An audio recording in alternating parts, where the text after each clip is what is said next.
જોઈ રહ્યા છો સંદેશ ન્યૂઝ। હું છું પ્રીતિ। પ્રધાનમંત્રી નરેન્દ્ર મોદીની અપીલને માન આપીને ગુજરાતના નાગરિકોએ રાષ્ટ્રહિતમાં એક પ્રેરણાદાયી ઉદાહરણ પૂરું પાડ્યું છે।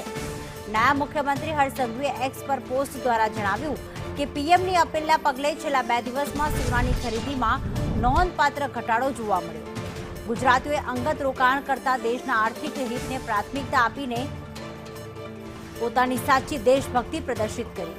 હર્ષ સંઘવીએ આ બદલ જનતાનો આભાર માનતા કહ્યું કે મુશ્કેલ સમયમાં રાષ્ટ્ર સાથે ઊભા રહેવું એ જ ગુજરાતની સાચી ઓળખ છે।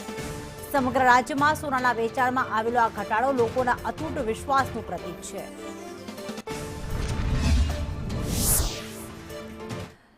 તો નાયબ મુખ્યમંત્રી હર્ષ સંઘવીએ એક્સ પોસ્ટ દ્વારા જણાવ્યું કે ગુજરાતી ભાઈ બહેનોને ખૂબ ખૂબ આભાર, કારણ કે પીએમ મોદીએ જે અપીલ કરી હતી કે 1 વર્ષ સુધી સોના અને ચાંદીની ખરીદી ન કરવી, એ અપીલ બાદ હવે ગુજરાતની જનતા તેને અમલમાં મૂકી રહી છે અને 2 દિવસ દરમિયાન નોંધપાત્ર ઘટાડો સોના ચાંદીની ખરીદીમાં આવ્યો।